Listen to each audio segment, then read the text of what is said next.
as we all know, it's now getting to a stage that the people will revolt. Take it or leave it. And I know some, in some areas they have started. I've known of members of House of Assembly visiting their constituency in Stone. And before you know it, it will continue to go. Interesting. It will continue to go. It will, I think this actually happened in the north. The northerners are actually the ones stoning legislature or whosoever that visit them and that the person is not performing. Now, Bauchi State is in the north. This is the same Bauchi that EFCC has already filed an accusation against the governor-elect. You get me? So until people stand up, ready to die, I will always say that, until we are ready to die. When you mention death, the average Nigerian is saying you're on your own. You're on your own. But the truth is, where there is no pain, there can never be a gain. I'm trying to echo what is in the mind of the average Nigerian. Can we have pain without, deaths involved? Can we just shed a little blood? There was... let's just have scratches and not... Let me take you away from Nigeria. India, under Gandhi, there was a change, but it was peaceful. It was bloodless. It was bloodless. So that can happen in Nigeria. But it is to find a leader who is charismatic enough to catch everybody, and a leader who will, because when you get to a certain level, money will be chasing you, especially if you're a leader. And a leader who will say, I have my people first, let me continue. When I was poor, I did not have anything, I have these people. Now that there's money, let me put it. That is where what happens. They start off fine, but when the money chases them, they now start singing a different tune. But could it also be continuing from where you stopped, could it also be that there's too much money in Nigerian politics, hence the reason why a lot of people who have good interests, good ideas, get in there and then get confused, or they get their attention turned away from what they initially, the intent that they had before now.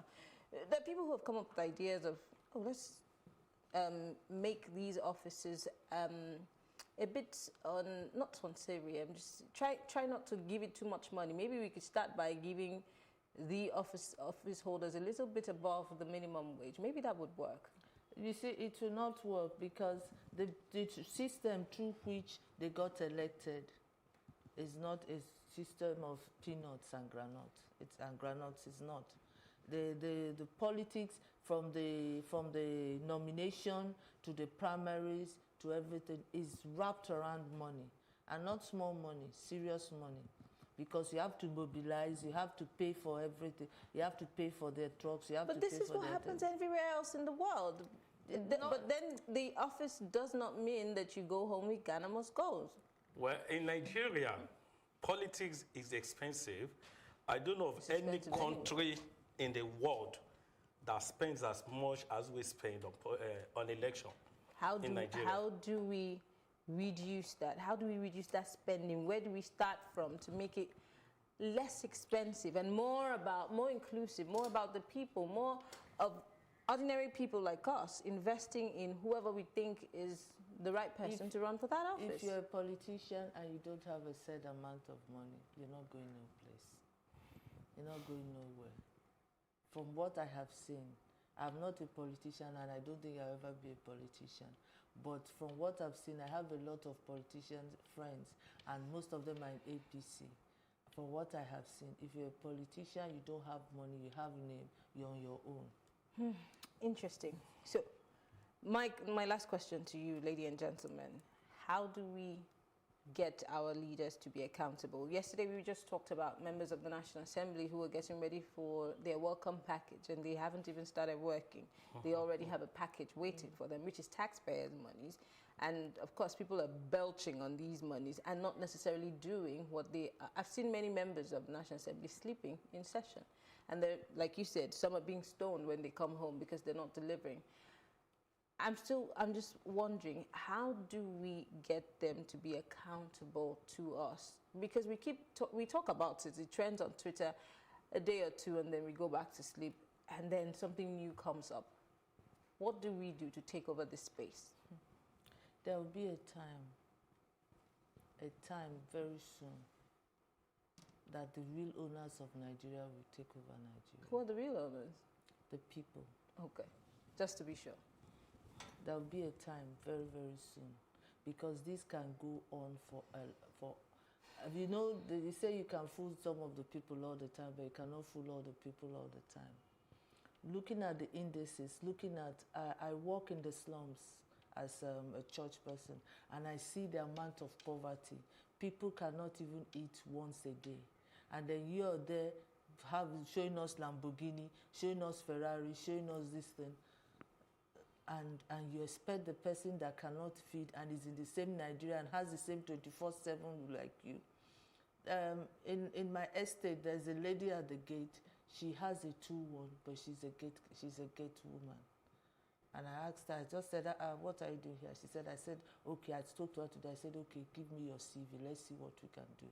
So somebody, then you have Wenda Gote put in advert for drivers. People with PhD went to. So there's a time. I'm not bothered, but I know that this cannot go on for very long. And I know that soon there'll be change.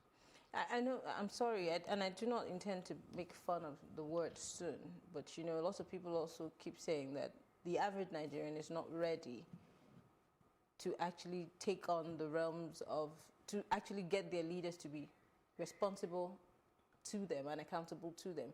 We only pay lip service to it because if we have our family members or friends in office, we tend to support them because of what we benefit from them. So I don't see that revolution happening anytime soon. Can I take you back to June 12? Mm-hmm. June 12 started like a joke. It started like a joke. It wasn't pre-planned, but it grew momentum. And it brought about, that was the catalyst that brought about what we have, democracy. But our democracy is not based on a good foundation. The pedestal is sitting on, like the law thing is tilted too. So so something has to give. But you cannot, I was telling somebody that you cannot tell lawmakers that are making 30 million every day to come and legislate that they should be making 5 million. It's not possible now. Then you know then you see the house will be full. They'll come and vote overwhelmingly against it. Interesting. My question, the same question I asked, because before we used to say, oh, you know, the courts or the law is the last hope for the common man. But we see that even the common man now, the law has one eye open and one eye closed. So he even sees the common man and sees the rich man.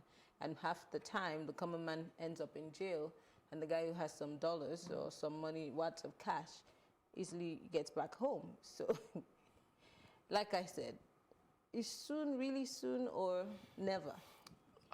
The soon for now cannot be determined because it all depends on what will eventually happen after today.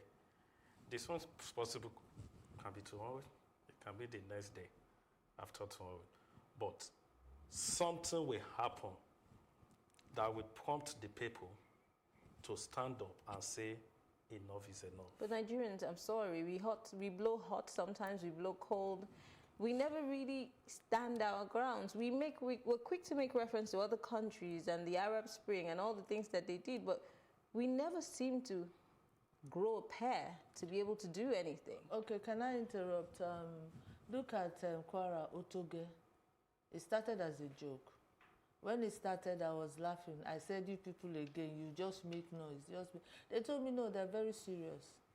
And it brought out a change. But I don't, until this regime, until the next 4 years, until maybe 1 or 2 years, we know if it's a real change. Because the person that they auto-get and the person that is in power are very good friends. So do you understand? Let it not be that you're just changing the cover of the Ghana Moscow and meanwhile it's the same thing inside. But that for me is a beginning.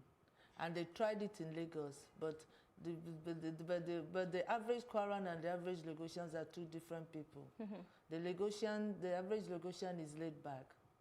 But the average Kwaran, when they get to a limit, they are very, very, they say they've had enough. Mm-hmm. But I hope I believe, you see, I am very optimistic about the Nigerian dream. I'm so optimistic. And I know that something has to give. All right. You got something to add to it before we wrap this up? Well, people need to start changing their attention. Like I mentioned about a few days ago, governance, leadership, the responsibility of the people, and understanding the rights of the people. We need to get ourselves acquainted with all those, or else we will continue to. It's not about fighting alone or shouting on the media. It's about taking the government to court and ensuring the judgment is in the favor of the people. Can you also trust the courts to give the right kind of judgment? Well, in some cases. She's laughing because Yeah, I know, I'm taking a jab at her. Yes. Can you trust the courts? Well, I can't say I can trust the court 100%. But to a certain level, I can say, okay, if we don't get it all, at least we get something. All right. I want to say thank you to you, Babashola Adegbuyi, political analyst, Obi Ajegbo, legal practitioner, for being part of this conversation. We're not going anywhere. We'll take a short break. When we come back, we'll be talking about Ekiti State and its protesting workers. You have a job today and tomorrow you have none. We'll be right back after the break.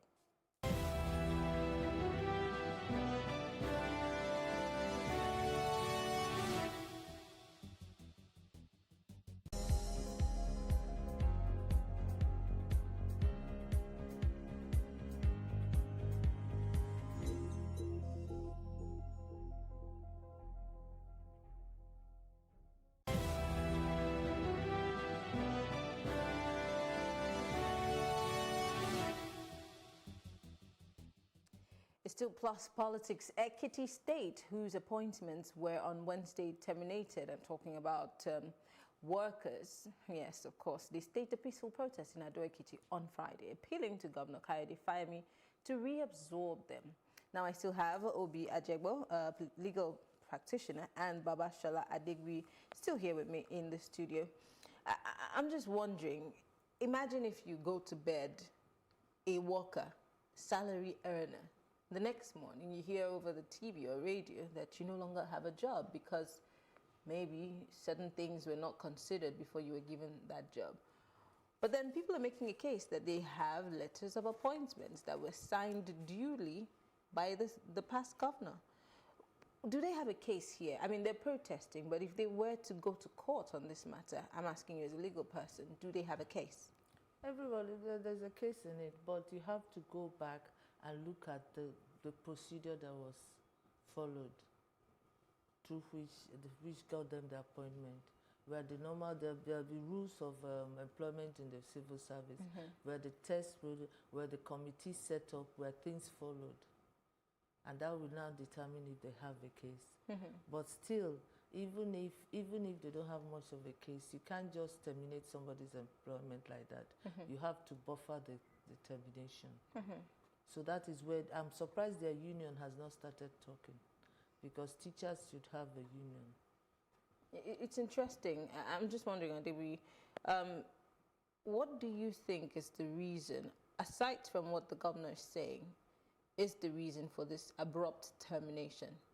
Well, according to the governor, he stated that they constituted a committee that looked into all the recruitment that was carried out by the last governor. And they found out that the proper procedures were not followed. So as a result of that, they had to terminate over 2,000 workers.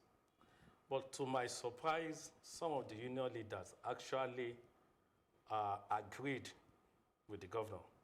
Some of them were like, okay, because according to what I read in the newspaper now, they said that the governor is going to absorb some people and also retain some people that were employed by the last administration. And the union said, okay, that the governor should try as much as possible to live to his word. But what happens to those who are not reabsorbed? And I'm thinking, are there not, like you said, buffers, could there have not been like a re-examination? I remember when Comrade Adams Oshomole was governor in Edo State, he tried to do the same thing for teachers because he said that some of them were, and same thing for Kaduna, I think, yes, El Rufai also did the same thing because he found out that teachers who were teaching in some schools were not, up to, so could there not be like, I mean, I know when I was in the civil service, you had to take an exam or write a test to get to the next grade level. Can that not happen to at least give those people some benefit of doubt? We should try to understand something. There is a governor campaigned to say, I want to better your lot. I want to change things for you. And his first act as a governor is to increase your suffering and take food out of your mouth. Is that democracy? Is that true leadership? Shouldn't that be questioned? Is he really taking food out of? I saw it. I just started laughing. I'm telling you. Maybe it was after due considerations. Maybe it was. I'm just saying. I'm no. giving the guy the benefit of Those doubt. I am, because when a governor does that, I don't automatically come out and criticize him. I like to know what is his information, and he's been around for about a year now. So this must have been given a lot of thought before he did that. But primarily, it is the union. You see, when you want to do something like that, you must have justification. And except if the governor has justification, that's when people will be happy. Conduct the test again. And I can assure you that out of those 2,000, there will be some that are not worthy of that appointment. Let's talk about government as a continuum. We always pay lip service to this and say, oh, government is a continuum. And we see, and this is not the first time in Nigeria where we see a certain government does something really nice and amiable, and another government comes and shoots it down and does the exact same thing, but a different way, and gives it a different name. So do we see another form of appointment or job opening? Maybe just this time might not be for people, in favor of the past administration. Remember, there was a time we had a 20-year plan in Nigeria. Vision 2020. And then we added another 20 to it. Now, Lagos State is growing because they have a blueprint they are following. And I feel that the elites in a state should come together and say, this is where we want our state to be, and have a plan. Okay, this time, this is what you do, this is what you do, and follow it. If not, it's just a waste of money. Like, there were some pedestrian bridges that Fashola did not finish, especially in the Lekki corridor. And those places are in dire need of those pedestrian bridges. And Ambode did not finish them. So I've been lobbying that they should finish those pedestrian bridges. Not that I need them, but I have witnessed a lot of cars clearing people on the express. So we must come together and forget our differences and put Nigeria first. Will that work? Because, we also live in a country where party has more power than the personality. No matter how good your intentions are, you do what the party prescribes. For example, Comrade Adam Oshomole saying, well, you see, we're going to take all the juicy committees in the National Assembly, whether you like it or not, because we are the majority. So how do you work in the interest of the people and not necessarily the interest of the party?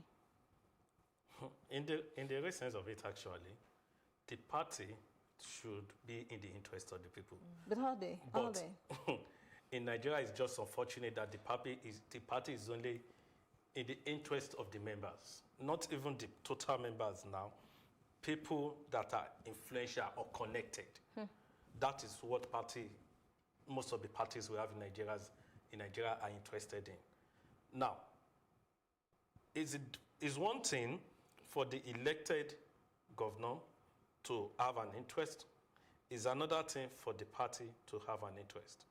I can bet with you in some cases that is what they will struggle till the end of the tenure. There is an issue going on presently in Edo State. I learned there is a problem within the governor and the last governor, who happens to be the chairman of the same party, the national chairman of the same party. And the problem I learned is because it's not dancing to the tune. And the man said, the people are my interest. I don't know the interest of the former governor. You get my point? So, in such case, the party, the people, sometimes the people need to work on the party, face the party sometimes. But it's just unfortunate that in Nigeria, the same party that we know are the problems we are facing in Nigeria are the same party we are giving our vote to. It's sometimes a case of the devil you know. Better than the angel. I'm just saying. I'm just playing the devil's advocate here. Well, sometimes also, if you don't make a change, you will never know the better part. We made one change and we're still changing. we're still reeling in the change. We thought we made a change, but it's just unfortunate that I will let you to know that the change we thought we made is not actually changed, because 75% of the change we want to change are now part of the change that we eventually change. It's a complicated situation. So I'm just, because I think that if we are running a democracy, for every sentence in the description of a democracy, people ends it. It's about the people. But in this country, the people seem to come last. We're like the back burner. No, the people had taken their own dividend of the democracy during the campaign and the election. That is your opinion. There are so many people who didn't take nothing. Let me give you an instance. There was a particular senator who contested in one of the states. Stop demanding before casting their vote, before exercising their right. We will continue to have this problem. But who taught the people the politics of money? The people taught the people the politics of money. and politicians, people. I know, I'm just saying. Because you see, we try to make it look like it's just the people who demand it, but somebody opened that, way and said, oh, take some money and do this. And so now they're used to wanting something after you give your long speech. So even when you have the best interest, they're not interested in what you have to say.